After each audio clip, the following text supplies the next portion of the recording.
मेरे प्यारे साथियों, मैं आज भौतिक विज्ञान की आपको 50 प्रश्न ऐसे बताऊंगा ना जो कक्षा 12 के एग्जाम में हमेशा आते हैं। वही ऐसे क्वेश्चन मैं आपको इस स्क्रीन पर दिखा रहा हूँ। देखिए कौन सा पहला क्वेश्चन, कौन सा टॉपिक है। इस टॉपिक में जितने भी बताऊंगा सब इंपॉर्टेंट हैं भाई साहब। बस वीडियो को ध्यान से देखना और चैनल को सब्सक्राइब, अगर वीडियो अच्छा लगे तो लाइक जरूर करना और अपने प्यारे भाइयों के पास जरूर शेयर करना।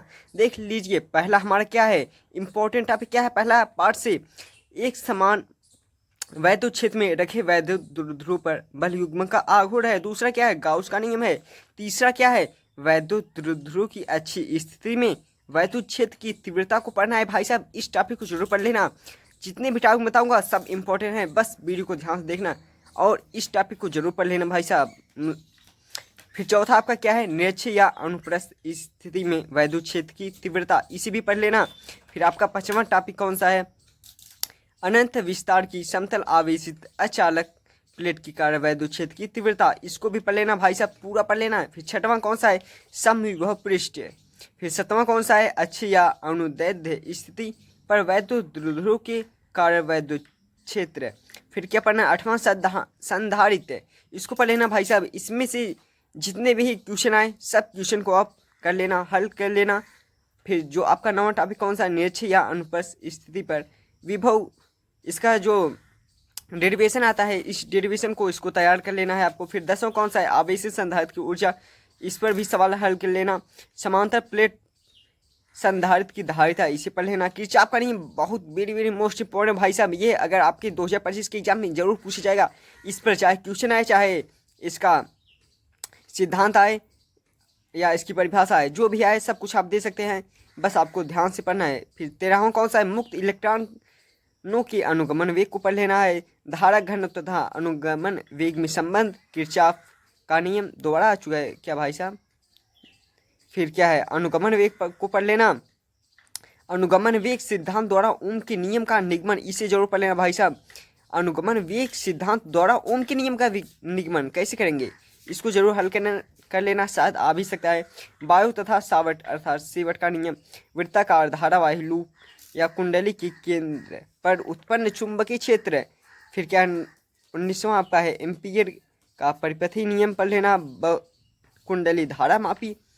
फिर आपका 21वां कौन सा है, बाह्य चुंबकीय क्षेत्र में स्थिर आयताकार धारा लूप पर क्रियारत बल युग्म को पढ़ लेना भाई साहब। फिर आपका 22वां कौन सा है टॉपिक, विद्युत चुंबकीय प्रेरण, इसे पढ़ लेना भाई साहब, ये बहुत इंपॉर्टेंट है। जितने भी टॉपिक बताऊंगा सब कुछ इंपॉर्टेंट मिलेंगे आपको, बस आपको ध्यान से क्या करना है, पढ़ना है और इन्हीं टॉपिक को आप पढ़ के 95% ला सकते हैं। यह मेरा दावा है, यदि आप इन टॉपिक को पढ़ लेंगे तो आपका 90% के ऊपर जरूर आएगा भाई साहब। बस आपको ध्यान से पढ़ना है, अगर आप टाइम कम है तब पर भी पढ़ना, इन टॉपिक को अगर पढ़ सकते हैं। अगर टाइम आपके पास कम है, आपने शुरुआत से नहीं पढ़ा है, बस इसी टॉपिक को पढ़ लेना है। फिर आपका जो 23वां है, विद्युत चुंबकीय प्रेरण के फैराडे का नियम, फैराडे का नियम पढ़ लेना भाई साहब, ये इंपॉर्टेंट है, जरूर आएगा। स्व प्रेरण तथा अन्योर प्रेरण में अंतर। फिर आपका 25वां कौन सा है, श्रेणी और नादी परिपथ। फिर क्या है, ट्रांसफार्मर के सिद्धांत, इसे पढ़ लेना भाई साहब। ट्रांसफार्मर जो आपको हर साल एग्जाम में पूछा जाता है, इसको जरूर पढ़ लेना, ये बहुत इंपॉर्टेंट भाई साहब, जरूर आएगा, पक्का कन्फर्म आएगा यही क्वेश्चन। फिर आपका क्या है, वैद्युत चुंबकीय तरंग। फिर क्या है, मैक्सवेल का वैद्युत चुंबकीय तरंग सिद्धांत, जिस प्रकार ट्रांसफार्मर इंपॉर्टेंट है, उसी प्रकार मैक्सवेल का विद्युत चुंबकीय तरंग सिद्धांत भी इंपॉर्टेंट है भाई साहब।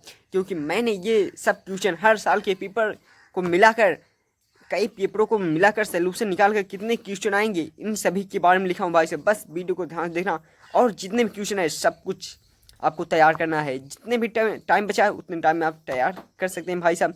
फिर क्या है आपका एम्पियर का नियम, प्रिज्म के अपवर्तन के लिए सूत्र को तैयार कर लेना भाई साहब।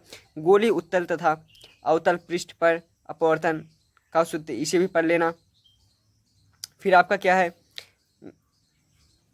संपर्क में रखे लेंस के संयुक्त फोकस दूरी को पढ़ लेना। संयुक्त सूक्ष्मदर्शी, खगोलीय दूरदर्शी, हाइगेंस का तरंग से, यह भी बहुत इंपॉर्टेंट भाई साहब, इसे तो जरूर पढ़ लेना, ये बहुत आपका इंपॉर्टेंट है, इंपॉर्टेंट से भी इंपॉर्टेंट है। प्रकाश की व्यतिकरण के लिए आवश्यक शर्तें, यंग के द्विध्रुवीय प्रयोग में प्राप्त दीप्त तथा अदीप्त प्रिज्मों की चौड़ाई के लिए व्यंजक, इसको भी पढ़ लेना। एक पतली झिरो द्वारा एक वर्षीय ब्याज के विवर्तन परिरूप प्राप्त करने का आरेख, इन सभी टॉपिक को पढ़ लेना भाई साहब। ये सभी इंपॉर्टेंट टॉपिक हैं, पक्का कन्फर्म है, ये सब आपके 2025 के एग्जाम में आएंगे, चाहे इससे क्वेश्चन आए, लेकिन इसमें से जो बता रहा हूँ 100 में 100% मान लेना पक्का। इसमें से बहुत क्वेश्चन आपके एग्जाम में आने वाले हैं, बहुत सारे क्वेश्चन इसी के टॉपिक में से मिलेंगे, देख लेना, जरूर मिलेंगे। देहली आवृत्ति तथा कार्यफलन, इसे भी पढ़ लेना। फिर आपका कितना हो गया, 39 हो चुका ना।